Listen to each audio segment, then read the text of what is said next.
Para eso vamos a leer dos versículos en la palabra de Dios.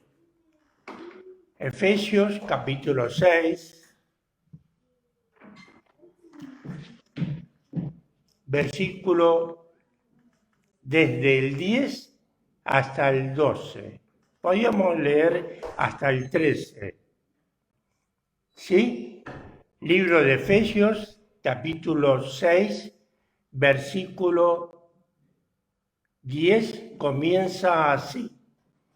Por lo demás, hermanos míos, fortalecidos en el Señor y en el poder de su fuerza, vestíos de toda la armadura de Dios para que podáis estar firme contra las acechanzas del diablo. Porque no tenemos lucha contra sangre y carne, sino contra principados, contra potestades, contra los gobernadores de las tinieblas de este siglo, contra huestes espirituales de maldad en la región celeste. Por lo tanto, tomemos todos nosotros toda la armadura de Dios para poder resistir en el día malo y habiendo acabado todo, está firme en la fe del Señor Jesucristo. Yo en la Biblia tengo un subtítulo que dice la armadura de Dios. Todos sabemos que la armadura es una coraza de cuero y metal que se usaba en los tiempos, por ejemplo, de Pablo, y antes también, que cada guerrero usaba una coraza de cuero y metal para protegerlo en un combate cuerpo a cuerpo con otro guerrero. También tenían un yelmo como arma defensiva y un escudo y una espada que podía servir, esta última, para ataque o defensa. De la misma manera, cada uno de nosotros debemos luchar contra dos enemigos que están en nuestro interior y combaten como dos guerreros para dirigir nuestra vida espiritual y física. Es lo mismo que cuando en el Coliseo de Roma, en los tiempos de los Césares, ponían en el ruedo de la arena a combatientes, dos guerreros que lucharían, o gladiadores que lucharían, y uno sería vencido y otro es el vencedor. Ahora bien,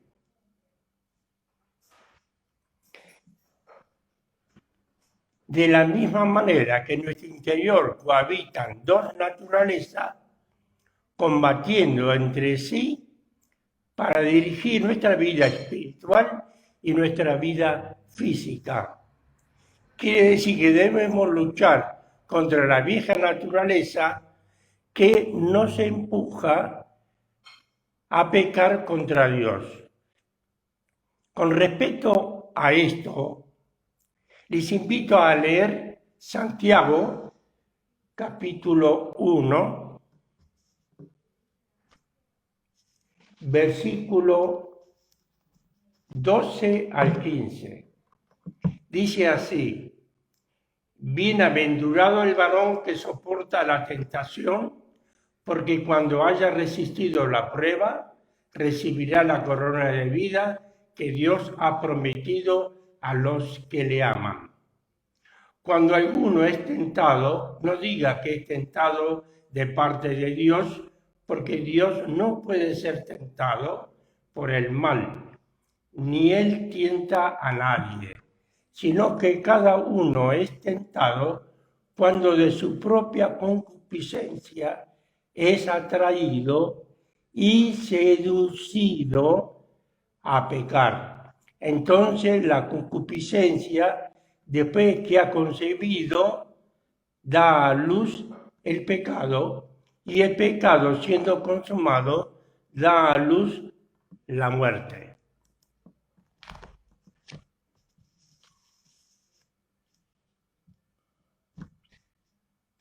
Ahora bien, debemos mirar la interesante pregunta que se hace el apóstol cuando dice: ¿acaso una fuente puede verter agua dulce y agua amarga? No, imposible. ¿Acaso un creyente puede hacer ambas cosas? Tampoco. Porque no es como la grifería del baño de la cocina que vierte distintos tipos de agua. Hermanos, con esto quiero decir que no podemos servir a Dios y a la carne. O servimos a Dios o servimos a la carne. Dice el Señor en Lucas capítulo 16, versículo 13, así: ningún siervo puede servir a dos señores, porque o aborrecerá al uno y amará al otro, o estimará al uno y menospreciará al otro. No podéis servir a Dios y a la carne. Acá está puesto riquezas.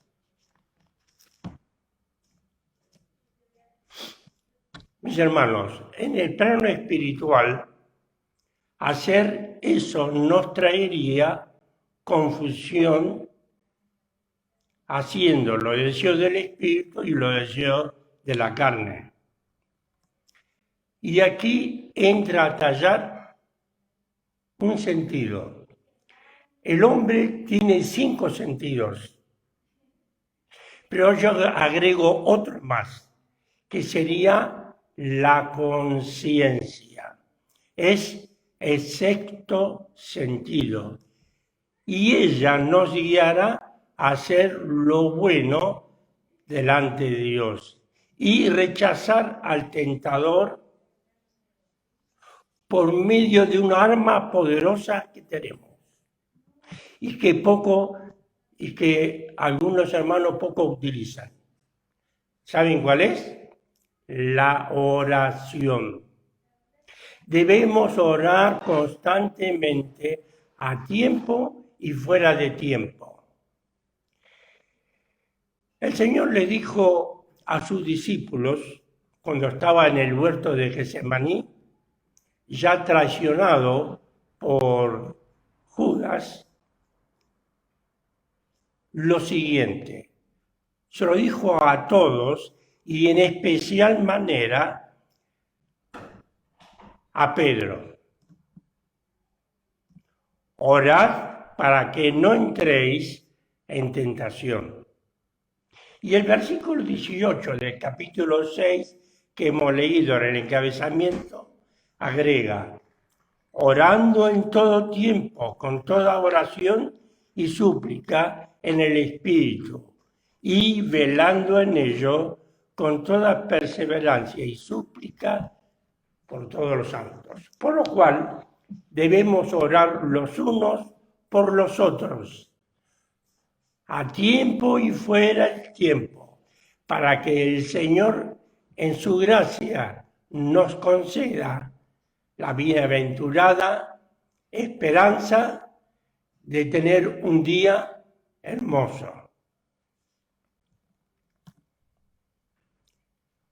En primer lugar, debemos aceptar que en nuestro interior tenemos dos naturalezas antagónicas. Me refiero al Espíritu Santo y a la naturaleza adánica, que es la carne. La primera es fuente de vida, la segunda es fuente de muerte. Y si no, le podemos preguntar a Adán, cuando transgredió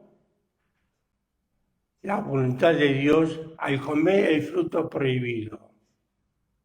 Claro, no sabía lo que era la muerte, pero cuando pecó, murió espiritualmente delante de Dios, porque Dios lo echó de su presencia y del jardín del Edén. Y murió físicamente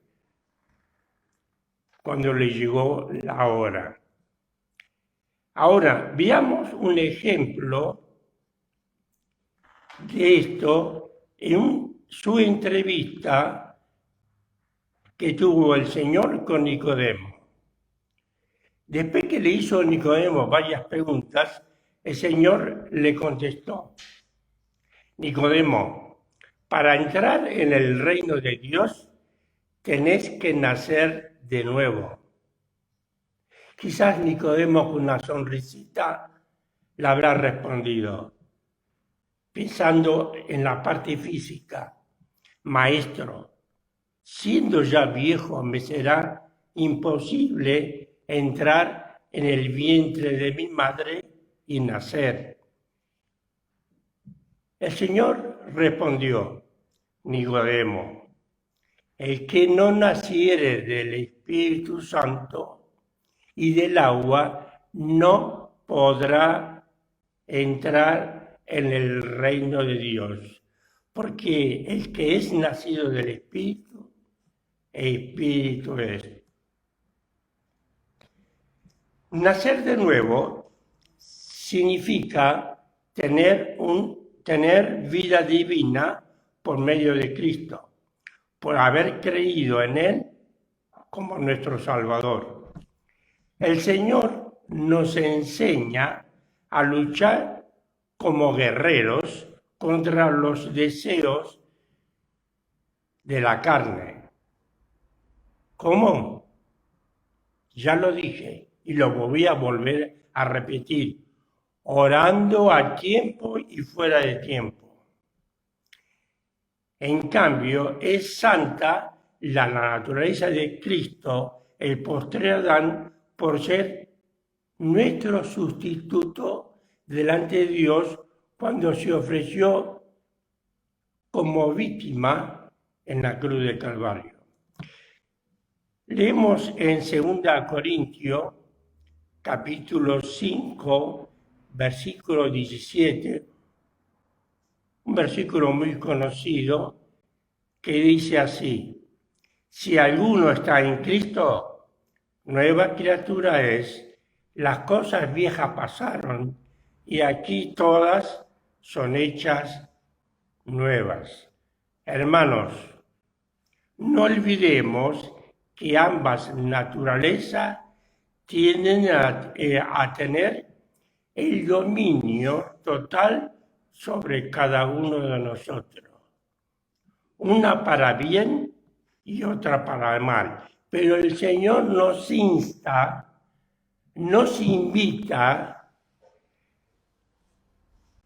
a ser santos, como Él es santo.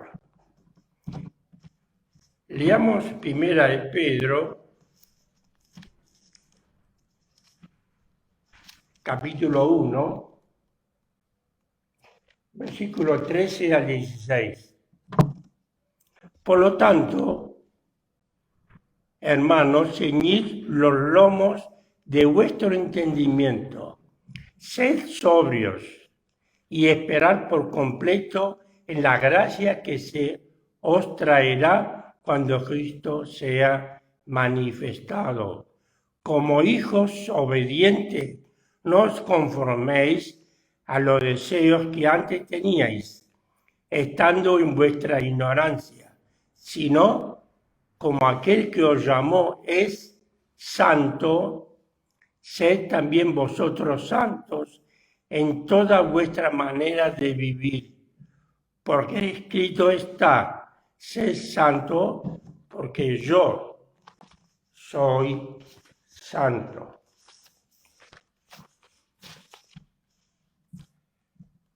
Ahora, si leyéramos el capítulo 7 completo de Romanos, tendríamos un panorama mucho más claro y más amplio con respecto a lo que estoy diciendo. Pero no vamos a leer todo el capítulo 7, yo voy a leer de Romanos 7 desde el versículo 18 al 23.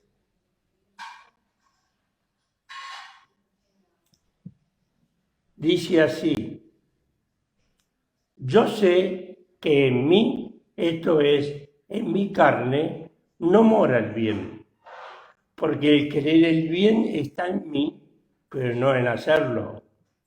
Porque no hago el bien que quiero, sino el mal que no quiero, eso hago. Y si hago lo que no quiero, ya no lo hago yo, sino el pecado que mora en mí.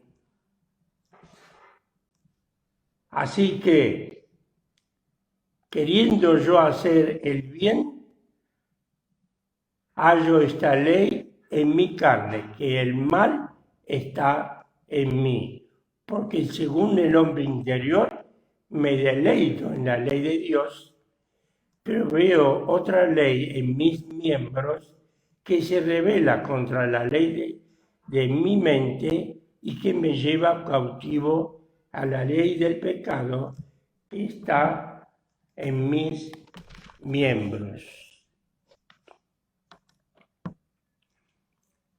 Debemos luchar contra los repugnantes deseos de la carne que entran por los ojos, la mente y oídos y nos llevan a pecar contra Dios. Por eso nos pide en que seamos santos y obedezcamos sus santos designios. Dijo el Señor: el Espíritu es el que da vida, la carne para nada aprovecha, porque la palabra que yo os he dicho son espíritu y son verdad. Estaba leyendo el Evangelio según Juan, capítulo 6, versículo 63. Esta verdad la podemos ver confirmada en Romanos, capítulo 8, versículos 6 a 9.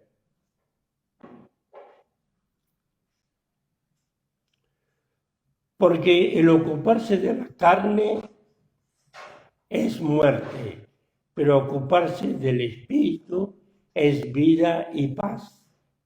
Por cuanto los designios de la carne son enemistad contra Dios, porque no se sujetan a la ley de Dios, ni tampoco pueden. Y los que viven según la carne no pueden agradar a Dios. Mas vosotros no vivís según la carne, no, sino según el Espíritu, si es que el Espíritu de Dios mora en vosotros. Y si alguno no tiene el Espíritu de Cristo, no es de él.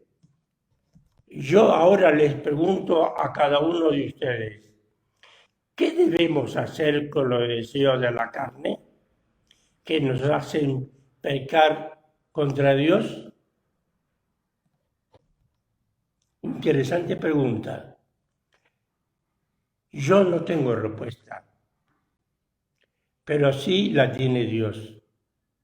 ¿En dónde? En su palabra. Leamos Romanos, capítulo 8, ahora desde el versículo 1 al 4. Ahora pues ninguna condenación hay para los que están en Cristo Jesús, los que no andan conforme a la carne, sino conforme al Espíritu. Porque la ley del Espíritu de vida en Cristo Jesús me ha librado de la ley del pecado y de la muerte. Porque lo que era imposible para la ley, por cuanto era débil por la carne, Dios, enviando a su Hijo en semejanza de carne, de pecado, y a causa del pecado, condenó al pecado en la carne, para que la justicia de la ley se cumpliese en nosotros, que no andamos conforme a la carne, sino conforme al Espíritu. Otra cita más la tenemos en Romanos capítulo 6, versículo 11 al 14. Dice así: así también vosotros consideraos muertos al pecado, pero vivos para Dios en Cristo Jesús, Señor nuestro. No reine pues el pecado en vuestro cuerpo mortal, de modo que lo obedezcáis en sus concupiscencias, ni tampoco presentéis vuestros miembros al pecado como instrumento de iniquidad, sino presentaos vosotros mismos a Dios como vivos de entre los muertos, y vuestros miembros a Dios como instrumentos de justicia. Porque el pecado no se enseñoreará de vosotros, pues no estáis bajo la ley, sino bajo la gracia. Y en el mismo libro, dos versículos más, desde el 21 al 23, Romanos 6, 21, 23. Pero, ¿qué fruto tenías de aquellas cosas de las cuales ahora os avergonzáis? Porque el fin de ellas es muerte. Mas ahora que habéis sido libertados del pecado y hechos siervos de Dios, tenéis por vuestro fruto la santificación y como fin la vida eterna. Porque la paga del pecado es muerte, mas el regalo de Dios es vida eterna en Cristo Jesús, Señor nuestro. ¿Se acuerdan lo que le dijo el Señor a Nicodemo? Nicodemo, lo que es nacido del Espíritu, Espíritu es, y lo que es nacido de la carne, carne es. Con esto quiero decir que Pablo nos pide dejar todo lo que entorpece nuestro cristiano desandar sobre la tierra, diciéndonos, como hizo Zaqueo. Zaqueo estaba en el camino mendigando porque era ciego. Cuando pasó el Señor, a los gritos, lo llamó. Y cuando fue al Señor, se despojó de todo lo que le molestaba. Y le pidió la necesidad que tenía, tener la vista. Por lo tanto, el Señor nos invita a hacer morir lo terrenal en vosotros, que es fornicación, impurezas, pasiones desordenadas, malos deseos y avaricia, que es idolatría. Ahora pregunto a mis amigos que me están escuchando, ¿sabían que la brújula, antiguo instrumento, indicaba con sus agujas magnéticas un punto específico, el norte? Yo ahora te pregunto, ¿es Cristo tu norte en el andar de este mundo? Digo más, ¿es tu Salvador? Como lo es para mí. Él quiere ser tu norte si crees en el Señor como tu Salvador. La Biblia, y no yo, enseña la siguiente verdad. Porque en la tierra hay un solo Dios y hay un solo Salvador y mediador entre Dios y los hombres, Jesucristo hombre. Primera Timoteo, capítulo 2, versículo 5. Dice que un dicho muy antiguo, que todos los caminos para los religiosos, para los romanitas, conducen a Roma. Para el Islam, conducen a la Meca, la ciudad de Medina. Pero la Biblia dice que hay un solo camino al cielo. Y ese camino no es una religión, no es un pastor, no es un sacerdote, sino es Cristo, por haber hecho Él en la cruz la obra de nuestra redención y de nuestra salvación. Dijo el Señor Jesucristo, yo soy el camino al cielo, no hay otro, yo soy la verdad y la vida. Nadie viene al Padre si no es por mí. Estaba leyendo Evangelio según Juan, capítulo 14, versículo 16. Para que fuese posible tu salvación y la mía, fue necesaria una víctima que cargase con nuestro pecado. Esa víctima tenía que ser santa, coigual con Dios. Y esa víctima fue Cristo, el Cordero de Dios, que fue inmolado en la cruz del Calvario y por medio de su obra redentora recibimos el perdón de nuestros pecados y la salvación de nuestras almas. Mi amigo, mi amiga, por último, te invito a creer y a aceptar por la fe al Señor Jesucristo como tu Salvador. En breve, en pocos días, todo el mundo festejará la Navidad, el nacimiento del Señor. Qué hermoso sería que hayas recibido al Señor como tu Salvador. Serías el hombre más feliz por festejar el nacimiento del Señor y tu nacimiento espiritual recibiendo a Cristo como tu único y suficiente Salvador.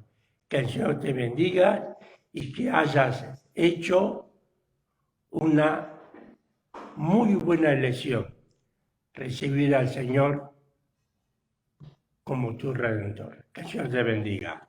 Amén.